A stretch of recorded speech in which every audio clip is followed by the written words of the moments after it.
Robert Ford is never at a loss of words, and in this special edition of Quintin's Close-Ups, he talks to me about domestic violence, South Carolina State University, Bobby Harrell, and much, much more. Well, Mr. Ford, you know, the last time we spoke was a couple of days ago. Yeah, and I really appreciate it too. Yes, thank you. Yeah. And I know that you were adamant about wanting to talk about Adrian Peterson. He's been really involved with the whole situation involving basically, you know, disciplining his kid.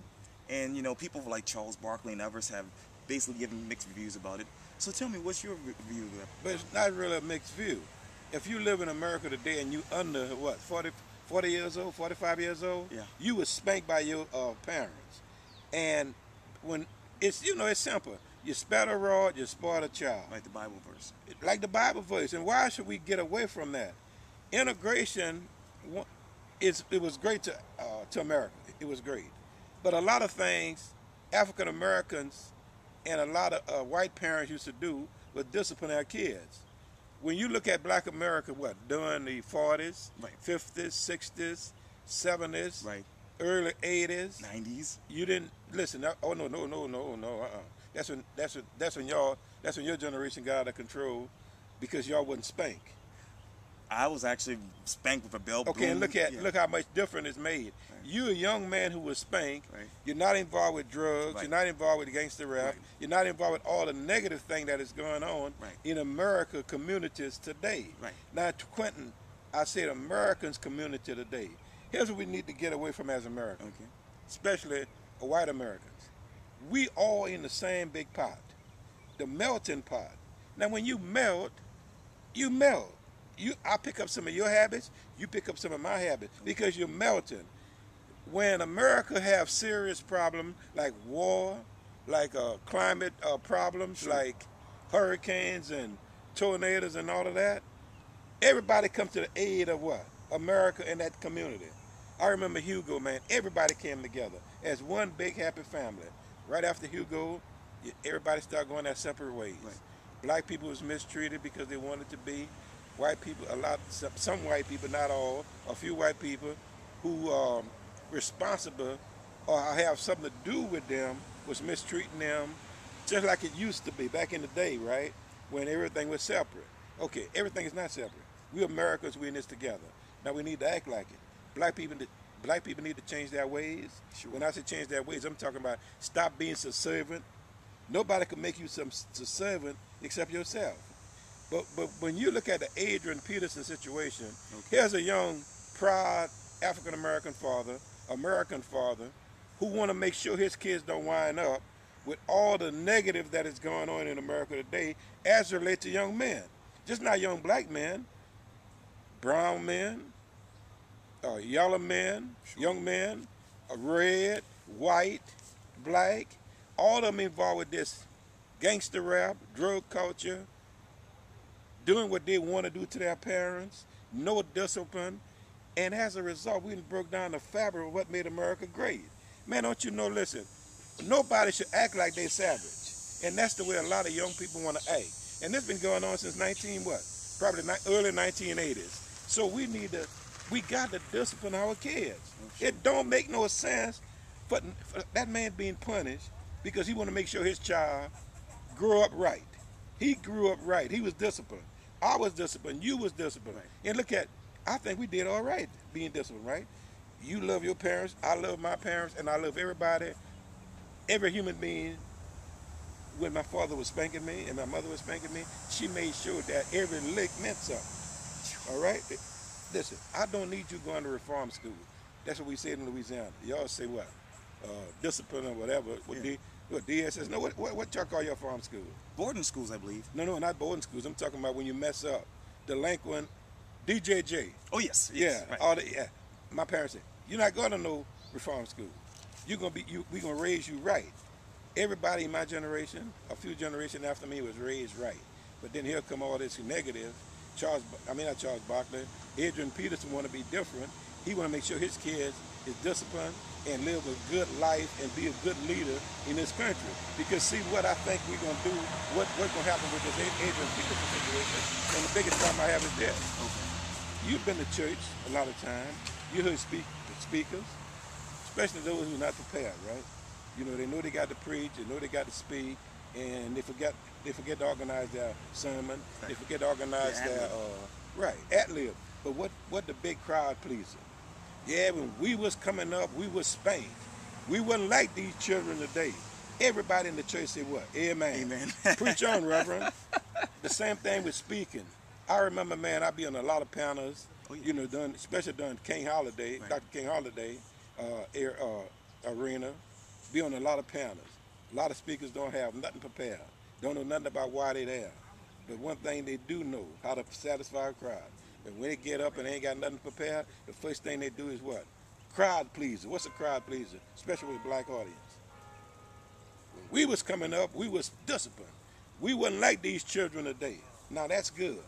I'm glad they say that. But now here's what we need from them. We need all the big associations.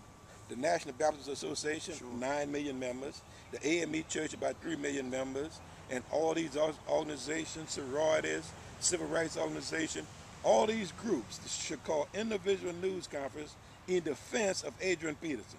That young brother should not be suspended and should not be gone and carry this burden by himself. Well, you know, this is a cross he don't need to carry. We need to carry it because we know kids got to be disciplined. Okay. And, you know, obviously Adrian Peterson is being investigated by local authorities, and it's by the DSS, the local DSS. Yeah, that's because nobody's speaking it, nobody defending them. Absolutely nobody in African American or in America defending them because everybody get afraid. Sure. That's why I want these organizations to come out. Man, imagine the National Baptist Association coming out, 9 million strong. That'll send a word to the NFL. Right now, the NFL is afraid of a few radicals, women liberation groups. Why is that? Well, because the women go to a football game now, they say. 55% of their audience, they're claiming are women. 90% of those women believe in discipline their children. They're out of control. A single parent catch hell trying to raise a boy. You know that. We all know that in America. Just not a black boy, a white boy, a brown boy, a yellow boy, a red boy. They catch hell. All right. They shouldn't catch hell. We should make sure. Another thing we used to do back in the hood when I was coming up. Just not my parents spanked me, but other parents. You're messing up, Junior. Your dad ain't going to like that. Come on here. And they give me a serious spanking. Sure. And then bring me home and another spanking. Right. That's, you're supposed to discipline a kid. Otherwise, just like you say, just like the Bible say it. Now, I don't know if that's in the Bible, but you the one say that. Spare the rod and spoil the child. Yeah.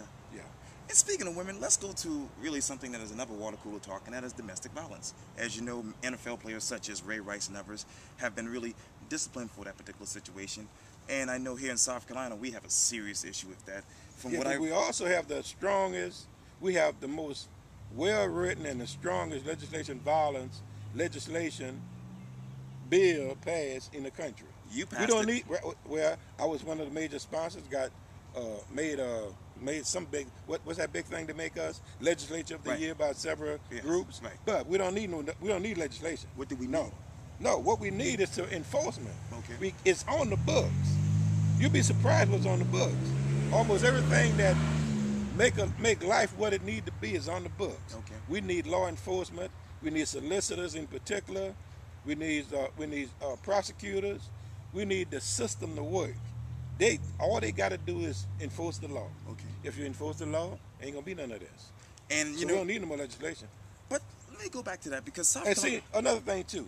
We need to end racism once and for all. Okay. They've been writing all these articles about domestic violence. In Charleston, I introduced the bill, got it passed. Right, one of the major sponsors, way back yonder, the Senate Judiciary paid myself and another young lady, a lawyer, staff lawyer, to travel all over the country to talk about domestic violence and what we had done in South Carolina. The Post and Courier hadn't called me yet to make one comment. That's not bigotry, that's racism. If I was a white senator, they'd be calling. Well, my thing is this. And that's why I'm glad you're doing what you're doing. Yes. See, one day, this is going to be how you get your news in America. Okay. So what I'm begging, all you media types, they need to end that racism and bigotry in their mind. Because you're not the honest ball game in town no more. Well, my point is this. I mean, domestic violence, South Carolina is ranked second in the nation when it comes to women being murdered by men. And we got the best law in the books. Right. And enforce it. And of course, you mentioned the Post and Courier. They did a tremendous series on called "Till the Death Do Us Part." Well, that's good to read, but we got the law in the book. Enforce it. Well, in fact, Bobby Harrell actually appointed a committee. We don't need a committee. Enforce the law on the books. Okay. It's just that simple. Okay. But even before that, and as I was trying to talk you to see, elected officials respond to things that they don't know about or forget about. Right.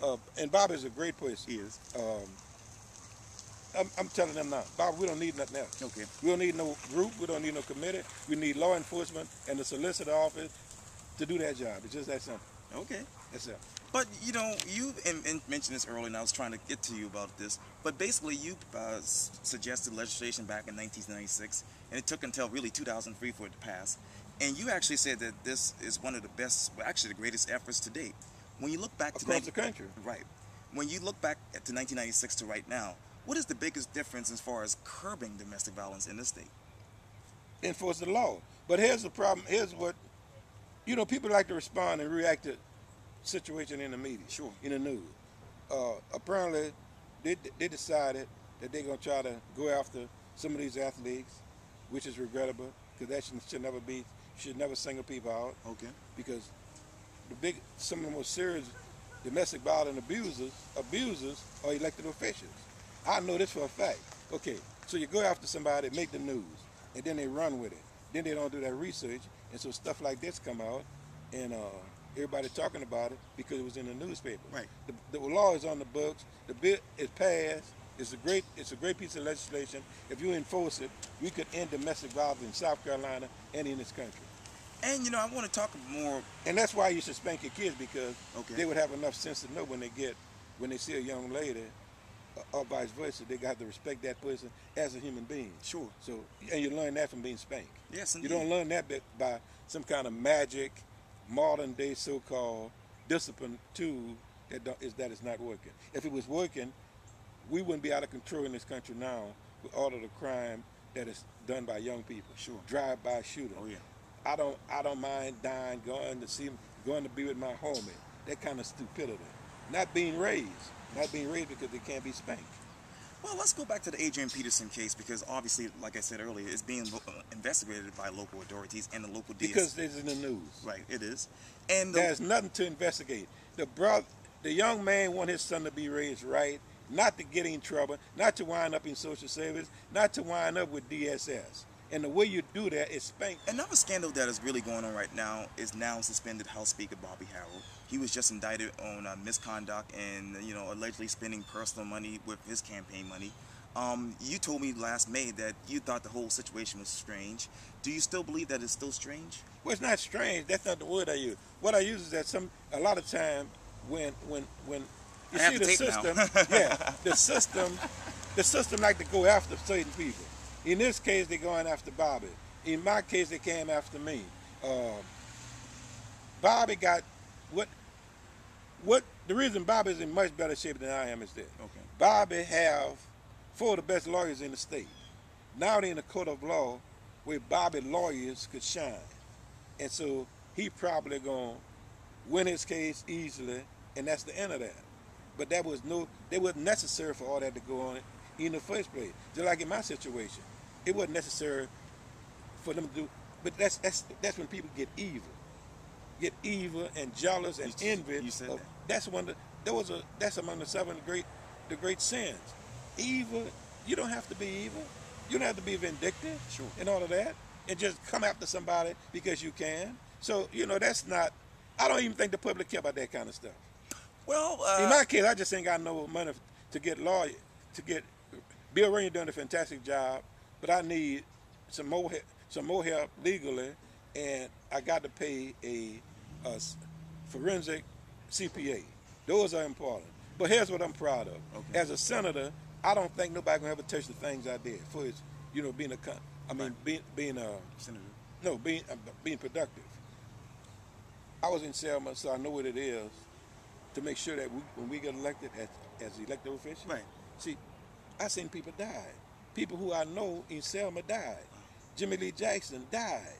He got shot to help win the right for African Americans to participate in the political process. Quintin, here's the thing in America. Back when I was in school, we had civics. Sure. Kids in America knew what everybody's role was.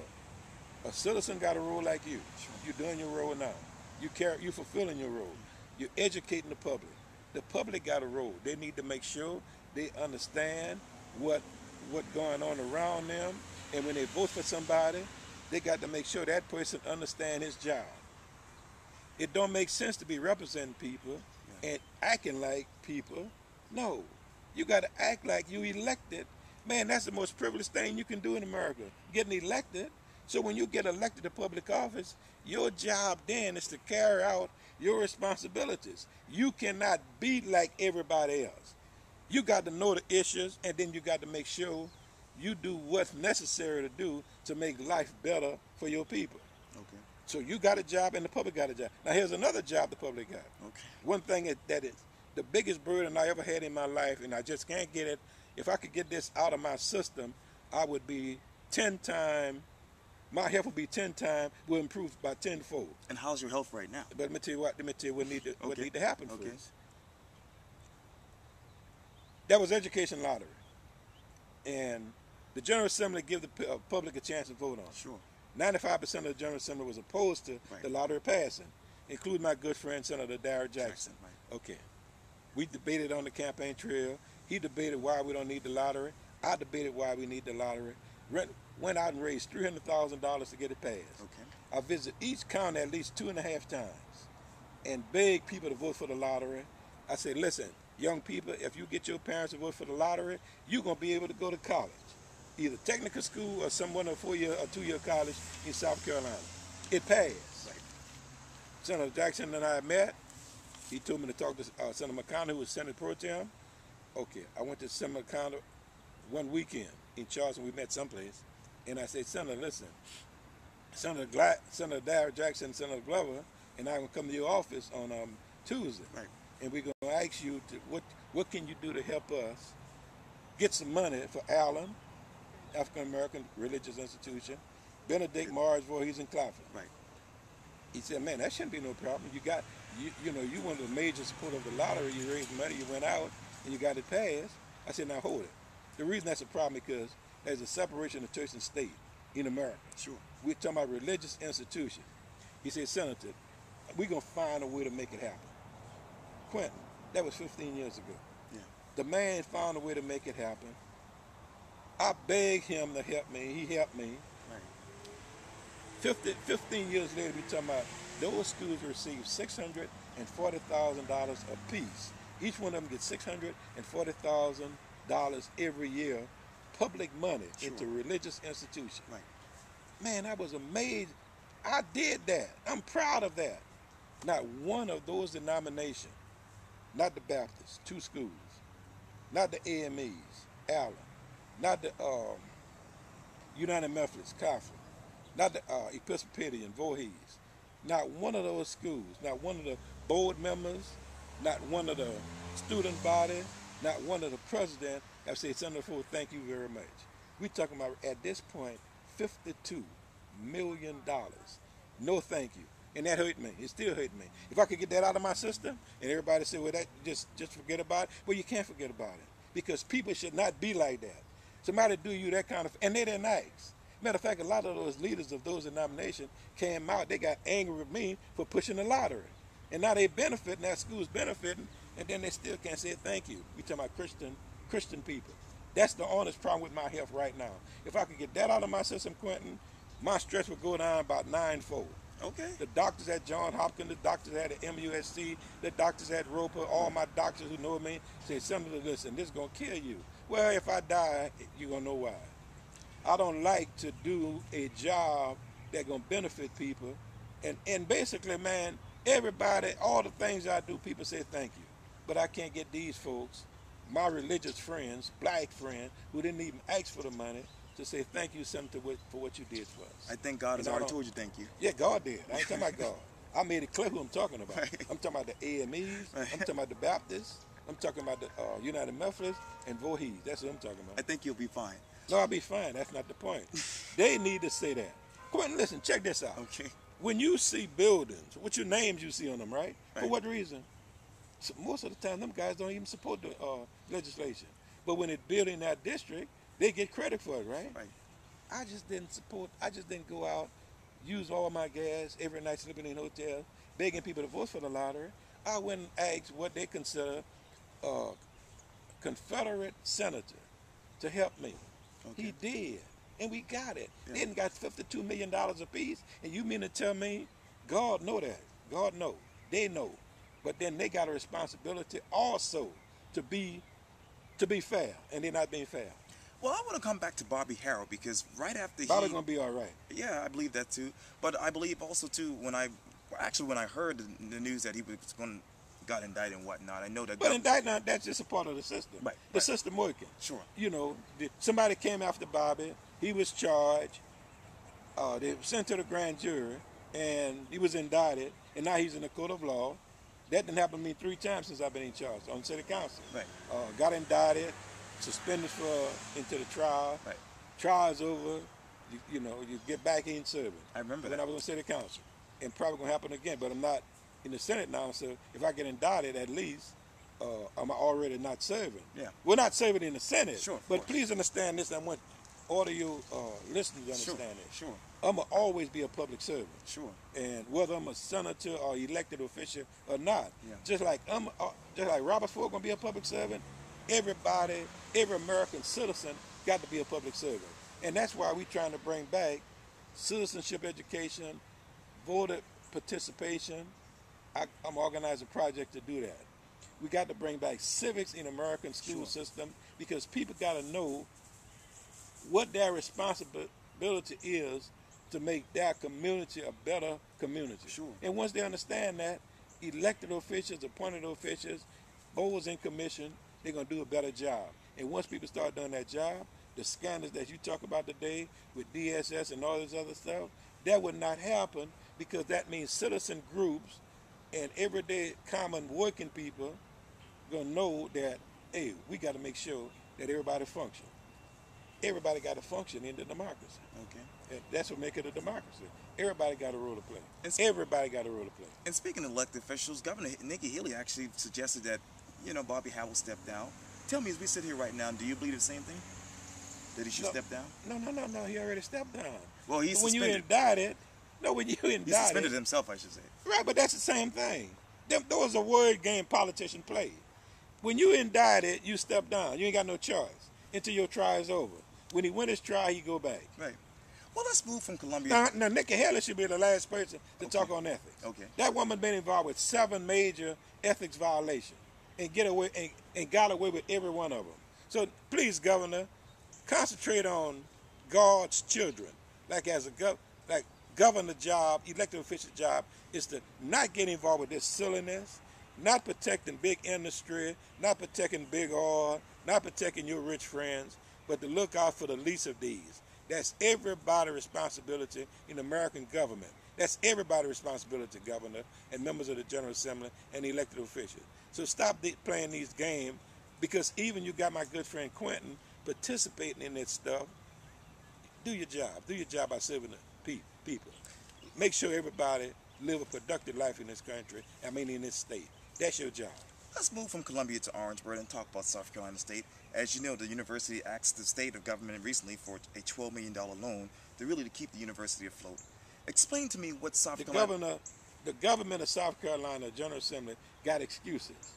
First of all, they have neglected the school since its conception. Ever since we had a South Carolina State, the General Assembly of South Carolina have never been fair to that school. Like they fair to the College of Charleston, like they fair to all the other dirty white institutions of higher learning. They've never been fair to state. And state officials made it easy by dibbling and dabbling with the money. Okay. That's easy. Now they can say, why should we give them people money when they're going to misspend it? Well, everybody misspend money. MUSC have had scandals. The University of South Carolina had scandals. And when I say scandals, I'm talking about major scandals with revenue. But ain't nobody did nothing about it. Ain't nobody stopped them from receiving their fair share of the money to operate like they done in South Carolina State. So even though a lot of elected officials brought it on South Carolina State, it don't mean that the General Assembly still not obligated to make sure that those 6,000-7,000 kids that attend state every year don't get an adequate first-class education in the state of South Carolina because it's still our institution and it's not going nowhere. Well, explain to me what South Carolina needs to do, South Carolina State that is, needs to do to really keep themselves afloat. No, like everybody else, they already done. South Carolina State done that job. As I said earlier, the General Assembly neglected the school because it's African American, and the African American people who've been controlling South Carolina State have been dabbling with the money for the last 45, 50 years. So that means the General Assembly got an excuse not to do what they need to do. That's why I raised hell when I was in the General Assembly about to making sure South Carolina State and every school get their fair share. That's why I went out and supported the lottery, because I know we needed more revenue. And so you're right, but the answer is simply the General Assembly got to do their job no matter who the officials at South Carolina State still in money. They got to do their job. But next door at Claflin, they're not having any money issues. Well, they don't need to, because the $640,000 that I give them every year from the lottery, why should they? When the United Methodist Church, one of the richest denominations in the country, on the planet, is doing what they need to do to take care of their school. Well, let me ask you this. What can South Carolina State learn from Claflin? No, it's a whole different ballgame. South Carolina State is a public institution supported by the state of South Carolina. South Carolina State, College of Charleston, University of South Carolina, the Medical University, Clemson, all of those schools had major financial problems in the past. Sure. The only one who's being punished is who? South Carolina State. So there's nothing South Carolina State could do. That's why we got to end racism and bigotry. Because in America, why did you come to the conclusion of racism?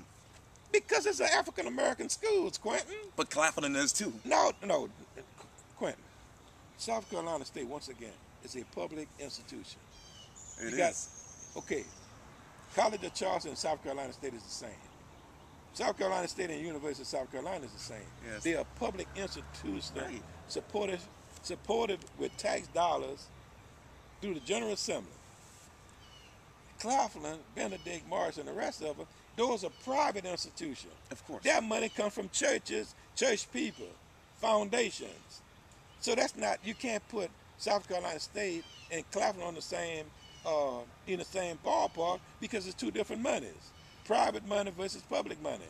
The General Assembly owes South Carolina State the same respect as they give College of Charleston, Coastal Carolina, Clemson, University of South Carolina, Medical University of South Carolina, and the Citadel, all of the public institutions. South Carolina State is a public institution.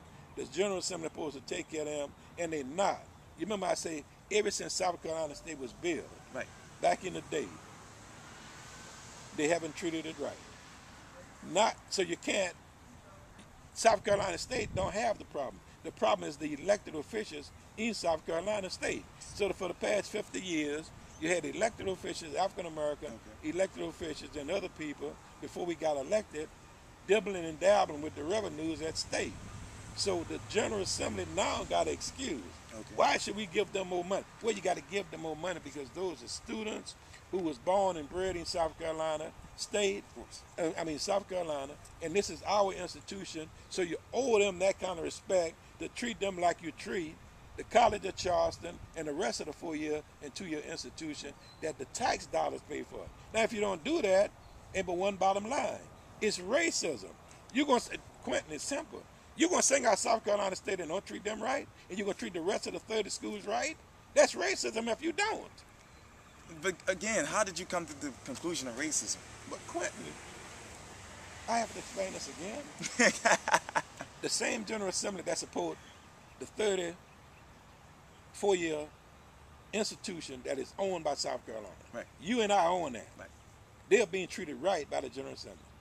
Now, I know I got additional information because for 21 years I was on the SARA committee, the legislature SARA committee for presidents and department heads.